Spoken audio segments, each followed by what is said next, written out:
Yes, people, welcome back to the channel. Antoine Semenyo to Manchester City. What are my thoughts on this signing? Well, first of all, I think it's a signing they need. Secondly, you could see that he would have been playing against Chelsea on the weekend when they got the draw, which now means Arsenal are probably going to win the league. Being honest, with Gavardio and Diaz out, but that's another conversation. However, Antoine Semenyo to Manchester City. Obviously, it's got the here we go. That's basically confirmed. The £65 million deal is close to being done. So what do I think about this? Well, first of all, like this video, subscribe, because I think this deal makes sense for Manchester City. Some people could say he's overrated. Some people could be saying it's too big a jump up. Some people could say, I think it's a great signing. Some people could think it's a good signing. I think either way you look at it, it's got to be more pointing towards a good signing. Because what you do when you look at signings, when clubs bring players in for money over 50 million, which essentially is you're spending money. Do you know what I'm saying? 50 million now is sort of the norm. I'm below that, but 65 million plus. Okay, you're actually looking to invest. You really want this player. And I look at Semenyo and I look at Manchester City and I'm looking at the profiles they've got, the players they've got in those positions.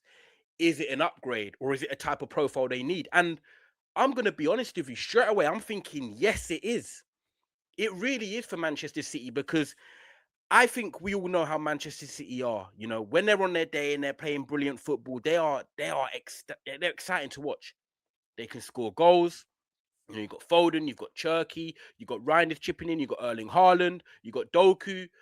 But there always seems to be something in Manchester City where you look at the game against Chelsea on the weekend and you're thinking you didn't kill the game, but you're just missing that profile. You're missing that explosion, that someone that can stretch the pitch, someone that can run in behind.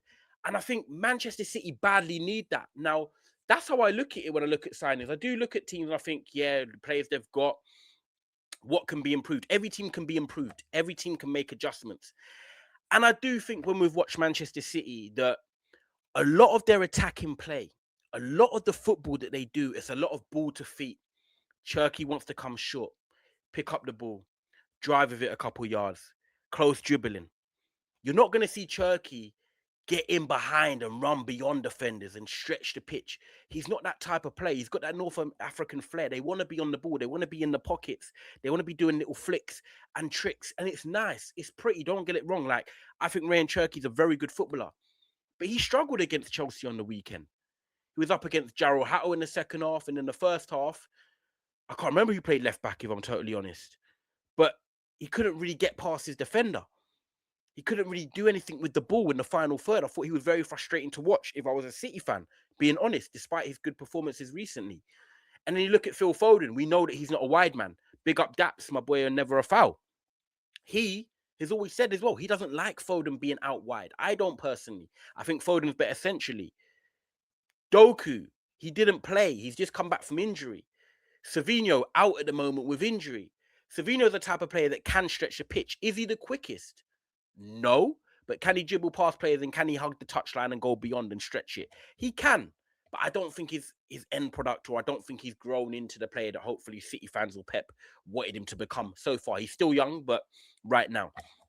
And then you've got, obviously, Reinders, he plays more centrally. He started on the left on the weekend, got the goal against Chelsea, but we know he's not a winger.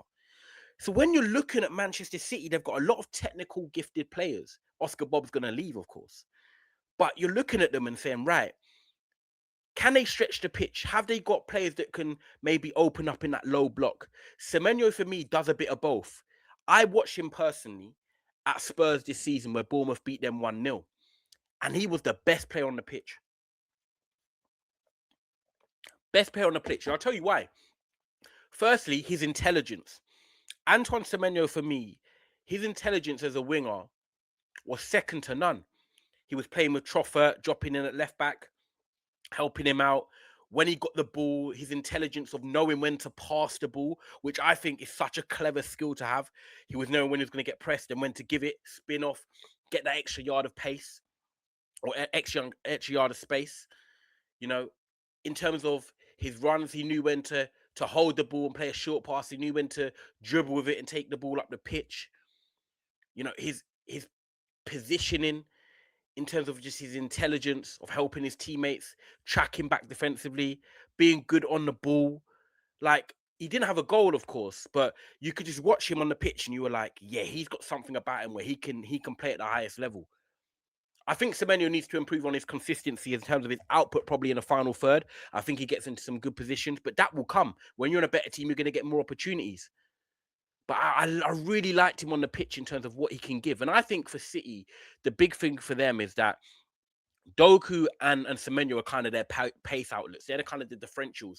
But if Doku's not playing well, if Doku's out, City haven't really got that. They're a bit predictable. They're a bit boring in terms of they've got no one that can really stretch the pitch or have that pace to get in behind. And you need that. You know, Tottenham had it with Heung-min Son. Man United used to have it with Rashford or even Garnacho. You know, you look at Chelsea and they're trying to do that with Esteval or even having Garnacho now that can come off the bench and do a bit of that. So when you look at it, teams need that. They need someone that can stretch a pitch or, you know, do a little bit of something.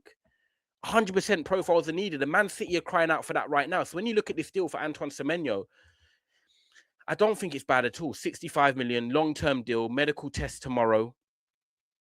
You know, his record this season as well. You look at Semenyo's record this season, and right now, he's doing his thing, Semenyo. Yeah, like 19 games, 9 goals, 3 assists. Last season, 37 goals. So whoa, slow down, Ty. 37 games, 11 goals, and 5 assists. And then the year before that, 32 games, 8 goals, 2 assists. So what we're seeing right now from Semenyo is improvement. That is one thing you want to see in a player that's turning 26, coming into his prime as well in the Premier League, proven 32 games, 8 goals, 2 assists. Season before that, 37 games, 11 goals, 5 assists. So he's improved on the assists. He's improved on the goal output. This year already, 19 games, 9 goals, 3 assists. So he's going to beat the assists at the moment and he's going to get more goals because he's going to a Man City team that, like I said, I think need that profile. Need someone that can stretch the pitch. Someone that can do close control, take on a player 1v1. I don't look at Foden. I don't look at Cherki as players that can take on players 1v1, standing off in a 1v1 dead ball situation. So I think Semenyo gives them something because he's that type of player, a bit like Grealish, where they attract gravity. Sometimes you need 2 players to go out there and stop them. That creates space for the Cherkis, the Foden, the Haalands. So I think this is an intelligent signing, and he could have started at Arsenal over Trossard or Eze or Madueke on the left or Martinelli. He could have started at Liverpool over Gakpo, you know, or even Florian Wirtz on the left, Rio. Manchester United, you're looking at Cunha right now on the left. He's not a natural winger. You know, you look at this type of player, Chelsea, he could start Chelsea in the left wing. You look at Semenyo and you say, yes, he gets into a lot of the teams. So it's a good signing for Manchester City in an area I feel like they need it. And obviously, they're challenging Arsenal for the title. Do I think it changes the title race and shakes it up? I'm not going to say it shakes it up. It gives Man City more depth in terms of what they needed in their squad right now. So I think it's a signing that, yes, they needed, if I'm totally honest. And I think it's a signing that also impacts the rivals because Manchester United were looking at him, Liverpool were looking at him. So you're getting a player that the rivals were interested in as well. And I think that big thing is being Premier League proven. He just gets the league. He's quick. He's physical. He's strong. He's got athleticism. It's that perfect type of profile. Now it's just about, can he turn it up a level now? Can he go to Manchester City and be around better players and justify his move? Or is he going to be a player that takes that next step and sometimes it just doesn't work out? You're not ready to compete for the Champions League. You're not ready to compete for the league titles. Hopefully Semenyo is.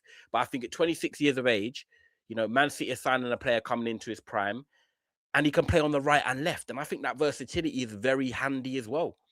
You know, Pep Guardiola is a very intelligent coach. He's not just going to play Semenyo always on the left. He's going to look at what the game needs, who the opposition left back or right back is. And he might say, Semenyo, I'm going to need you on the right this time. Semenyo, today I'm going to need you on the left. Sometimes you can play up top if needed, like his Bristol City days. So I think this is a very clever signing. I think Semenyo was needed at Manchester City. And I think he's a profile that is going to succeed. Now, can they get the best out of him? Let's see. But the way he retains the ball, the way he plays, that lackadaisical style, I think Pep will like him. He doesn't just lose the ball. He doesn't just do Hail Mary. He's a composed, calculated footballer, and he's intelligent. So, guys, Semenyo to Manchester City's got the here we go. That deal is going to be done. That is my thoughts on the signing. I think it's a good sign. I don't think it's an amazing signing. Don't think it's a poor signing. I don't think it's an average signing. I think it's a good signing. And hopefully after this video, if you're a Man City fan or a Premier League fan, you now see why. Guys, like this video, subscribe, and I'll see you on the next one. Bless up.